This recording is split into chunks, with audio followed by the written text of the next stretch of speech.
Disclosure, I am a socialist. And so much for the tolerant right. So my question is about... You're here, right? I mean, like... we'll treat you well, don't worry. So my question is, I've seen your videos, I've seen you at other universities here talking about the immorality of socialism, and when you do, you focus on socialism as the idea of wealth redistribution, taking from the rich, giving to the poor, taking from whoever, giving to whoever. But I think that ignores and that misses the point of what many socialists, myself and many of my comrades, see socialism as being.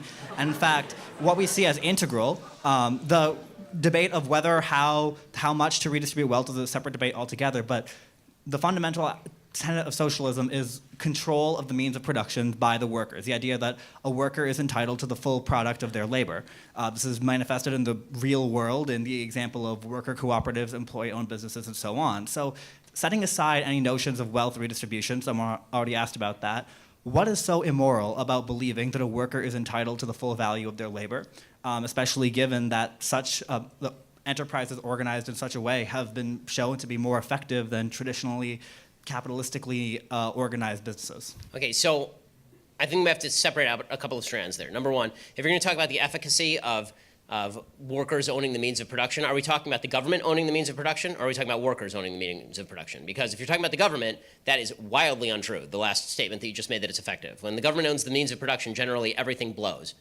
Okay, that's actually the story of Cuba. That is the story of Venezuela. The democratic socialist countries of Norway are generally not owned, Norway is an exception in which the government owns a lot of stock in various companies, but those companies are run along free enterprise lines. They're not run along redistributionist lines, actually. And they also happen to have a massive sovereign oil wealth fund. But if you look at countries like Denmark, for example, there's still enormous private ownership of business. This is true in most of the Nordic and Scandinavian countries anyway. And if you're talking about workers owning a business together, I am a worker at my company. I own my business with another person who owns the company with me, and a couple of investors. The investors have sunk their labor, which they made money from. Right? Money is just a tangible trade for labor, and they took that money and they invested it in us. So is Bill Gates not a worker at his own company? He invented the company. So I'm also wondering how the worker is not owning his own labor when he freely chooses to alienate that labor in exchange for pay. My problem with socialism is that it is essentially somebody subjectively deciding the value of your own labor. The beautiful thing about the free market is that you don't get to subjectively decide what your labor is worth, right? You can't go major in something useless and then come to me and say, I want $100,000 a year for my useless major so I can dig holes in the ground, right? That would be, we all recognize that's stupid. But the labor value of theory, which is, the value labor of theory. It's been a long day. The labor theory of value. My goodness, the labor theory of value, which is that the amount of work you put into something dictates the value of the thing, is a bunch of crap. Right? If I spend all day making mud pies outside, that's an awful lot of work. It's also completely useless. The way that you actually determine the value of work is by trading it for somebody else's work in a fully voluntary fashion. So if you're asking whether I'm okay with, for example, private sector unions, workers get together and they go to the owner and they say, we want more of the profit margin. Sure, as long as you're not kneecapping somebody, right? But if you kneecap somebody, then I don't approve of your means anymore. If you're asking me if a bunch of workers decide to get together and form a joint stock corporation, of course, that's how most corporations are formed. Most LLCs are formed this way. It's a couple of guys who get together, band their labor together. It's like two guys. And then after it grows, they decide to hire other people. So we need to be very specific. When you talk about the ownership of the means of production, are you talking about my version, because that's called capitalism, or are you talking about where the government owns the means of production or crams down on voluntary associations' rules as to the means of production? I'm talking about neither. I reject state socialism personally. What I'm referring to is specifically, for example, the term given is worker cooperatives. The most prominent example, the Mondragon Corporation in Spain, owned there is no investor or capitalist group that owns the profits. When the company turns a profit, that profit is distributed among the workers, some 80,000 employees. It's a wildly successful corporation. Is it a voluntary association? Is there any cram down happening? No, there's not. Then good, it's capitalist. That's not socialist. It's not.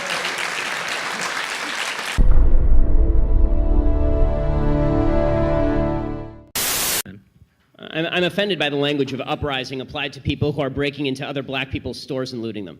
This is a lack of values. And people who are destroying private property, destroying cop cars, in an uprising against what exactly? Against the black police chief, against a mostly minority police force, against the black mayor, against the black president, against the black attorney general, against against a city council that is 9 of 15 are black and all 15 are elected Democrats. What is the uprising against? What is it seeking to achieve?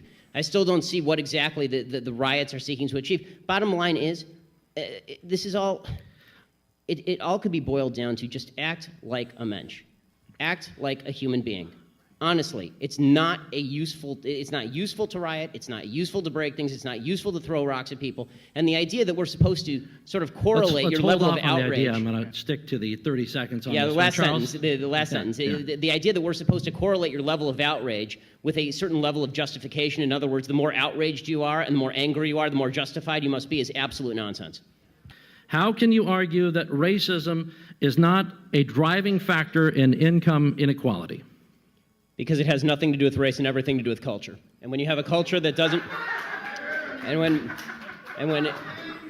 you know what? Explain to me. You explain to me why black kids aren't graduating high school. Explain that one to me. Explain to me why black kids are shooting each other in rates significantly higher than whites are shooting each other. Explain to me why 13% of the population is responsible for 50% of the murder. Explain to me why the number of black kids in prison, not for innocent reasons, not for walking down the street and getting pulled into a prison, is so high. Explain, if it has nothing to do with culture, explain to me why the single motherhood rate in the black community jumped from 20% to 70% in the same course of time that the civil rights movement has made such tremendous strides. Is America more racist now than it was in 1960? And if it is, please explain to me how that happened.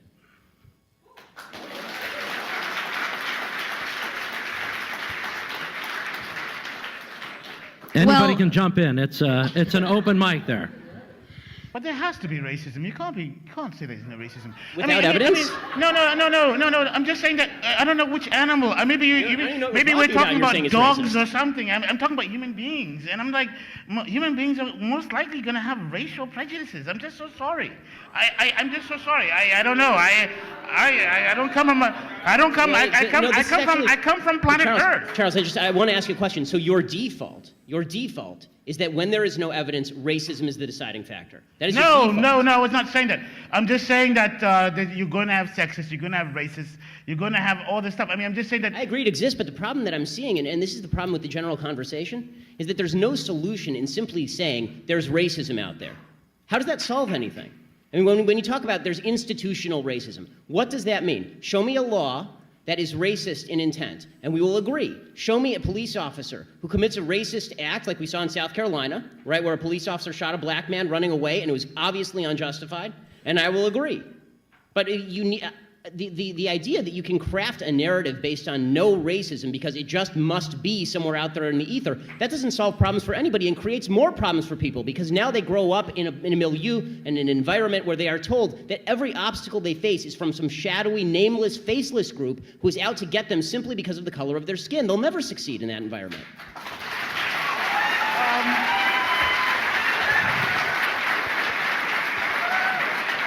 On the Black Lives Matter idea, I want to find the people. I want to find the people alongside you who think Black lives don't matter. I'm still looking for those people. Really, the implication is, of course, that for a bunch of people out there, for some reason, they're fine with black people getting shot in the street for no reason.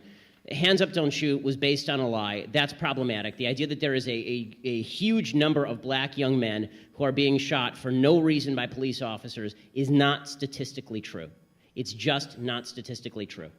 The fact is that according to statistical studies at John Jay College, if you are a white man in a similar confrontation with police, you have a better chance of being shot by police than if you are a young black man. More white men are shot by the police every year in the country than young black men are shot by police in the country. The idea that there is a spate, and there's an easy proof. We know all of their names. We know all of their names. When there are 30 million black men in America. Okay, when we know President Obama said that we have a spate, it's a slow-rolling crisis. Once every couple of weeks, we have a case that's under dispute. So let's take his statistic. Okay, so let's say it's 26. Not one is too many, and we all agree.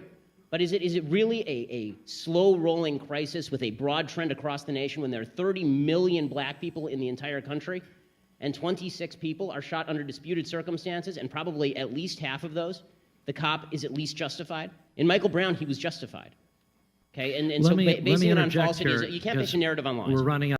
Next guest has strong words for me. He says, I'm off the rails on guns in America. Ben Shapiro is editor-at-large at Breitbart.com and the author of Bullies, How the Left's Culture of Fear and Intimidation Silences Americans. So why am I off the rails, Mr. Shapiro? Honestly, Piers, you've kind of been a bully on this issue because what you do, and I've seen it repeatedly on your show, I watch your show, and I've seen it repeatedly, what you tend to do is you tend to demonize people who differ from you politically by standing on the graves of the children of Sandy Hook, saying they don't seem to care enough about the dead kids. If they cared more about the dead kids, they would agree with you on policy. I think we can have a rational political conversation about balancing rights and risks and rewards of all of these different policies, but I don't think that what we need to do is demonize people on the other side as being unfeeling about what happened in Sandy Hook. How dare you accuse me of standing on the graves of the children that died there? How dare you? I've seen you do it repeatedly, Piers. Like I say, how dare you? Well, I mean, you can keep saying that, but you've done it repeatedly. What you do, and I've seen you do it on the program, is you keep saying to folks that if they disagree with you politically, then somehow this is a violation of what happened in Sandy Hook. And you have yet, I'd really like to hear your policy prescriptions for what we should do about guns. Because you say that you respect the Second Amendment, and, you know, I brought this here for you so that you can read it. It's the Constitution. And I would really like for you to explain to me what you would do about guns that would have prevented what happened in Sandy Hook. At a very basic level, you can't have a welfare state with open borders, right, because people come across the border and take advantage of the welfare state. So what you have to do first is you have to secure the border, and then you figure out what to do with the people here, whether that means pathway to citizenship or whether that means just legal residency. And I think that pretty much everybody agrees on that. The problem is that the president has been so lax on border security that people don't trust his enforcement of border security. So this has been the sticking point.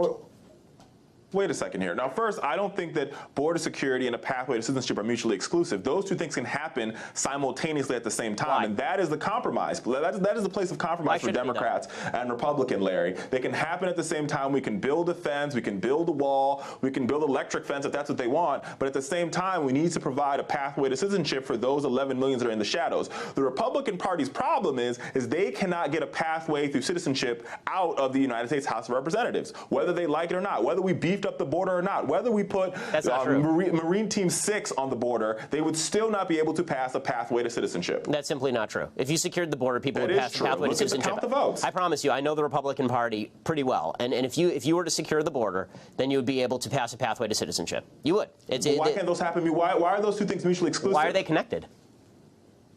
Because if we're dealing with immigration as a total issue. They're not separate issues. Of course they're separate issues, because the fact is that if you do not... Okay, it's fine. all about maintaining our border and having immigration control. So you're right. Let's assume you're right, and we'll completely connect them. Okay, but the way we'll connect them is we won't have any border security. Amnesty for everybody. Is there a problem or no? That's not what. But see, but this is exactly where they go to, Larry. Every time we have these discussions, this is where we go to. Why don't you explain why they have to be connected? And that is not. Well, wait a second.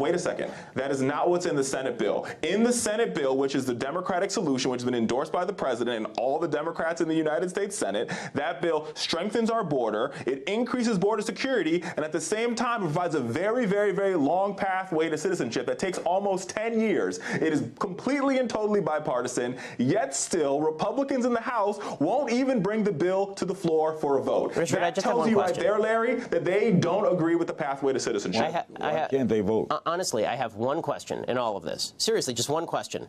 Why not just secure the border and then put a pathway to citizenship in? Why can't those happen at the same time? Why don't you answer my question instead of asking me back why? I just explained to you why they can't. Here's why they can't happen at the same time. As you secure the border remains somewhat open. People cross the border because they feel that if they get in before the deadline, if they get in before the border is secure, then they are somehow included in the pathway to citizenship. Of course I've read the bill. And not only have I read the bill, I've been watching what's happening on the border with tens of thousands of children crossing the border in anticipation of amnesty. Wait, because we have what do you think is happening? There's no law right now. But in the Senate no bill, law right we now. talk about You're right. There's no law against crossing the border illegally. In the Senate bill, we talk about who qualifies for a pathway to citizenship, and those deadlines do not apply to those individuals that cross the border. And how are you going to magically determine that, Richard? Do they have a magical It's in the bill. Right. They have Read the bill. I've read the bill, Richard. Can you explain to me when you haven't read it correctly. when you determine who has crossed the border when? I was unaware that everybody who crosses the border has a barcode saying when they came across. So, how do you say that some people don't have privilege when you basically just said that trans people aren't valid? They're not a thing. They're just girls pretending to be boys or boys pretending to be girls. Okay. Like, okay. Oh, someone's excited. Okay. Biological, but gender is a completely different thing. No, gender is not disconnected from sex. So. It's not completely disconnected, but it's still a cultural thing. It's still from society. It's Okay. No, it is not in the mind. Okay, you're not a man if you think you're a man. And I didn't say pretending, or if I did, I shouldn't have said pretending. Let me amend. You said playing. Okay, I said a boy who thinks he's a girl. That's the usual phraseology I use. Not playing. I usually say a boy who thinks he's a girl or a girl who thinks he's a boy, which is technically what we're talking about here. As far as the actual psychological issues at play, it used to be called gender dysphoria or gender identity disorder. Now they call it gender dysphoria. The idea that sex or gender are malleable is not true. Okay, and I'm not denying your humanity if you're a transgender person. I am saying that you are not the sex to which you claim to be. You're still a human being, and you're a human being with an issue that I wish you Godspeed in dealing with in whatever way you see fit. But if you are going to dictate to me that I'm supposed to pretend that men are women and women are men, no. My answer is no. I'm not going to modify basic biology because it threatens your subjective sense of what you are. Okay, but you're still saying these kids should not be accepted because they don't really fit into either place. They can't just I'm saying that the Boy Scouts have a standard. You must be a biological boy to be a Boy Scout. You have to be a boy to be a Boy Scout. Where's that written though? Okay. In the name Boy Scouts. Because this is a very because for all of human history, boy meant boy and girl meant girl. Boy did not mean girl. People are very more same sex culture. And if I call you a moose, are you suddenly a moose? Okay, if I redefine our terms. No, yes, that's right. Men and women are a completely different thing. This is true. Have you ever met a man or a woman? They're completely different. Completely different thing. You can't just say you're a cat. It's not a thing. It's genders. It's not saying you're. Okay, why is that? I don't understand. Why? Okay, let me ask you this. Okay, I won't ask you how old. I will ask you how old you are. Okay, because you're young enough that it's probably not insulting to ask you. So. I'm 22, so I'm probably young and naive, right? No. Why aren't you 60? Why aren't you 60? Because it. And why can't you identify as 60? What is the problem with you identifying as 60? Because it's not the same as gender. You can't just. You're right. Age is significantly less important than gender. You can't magically change your gender. You can't magically change your sex. You can't magically change your age.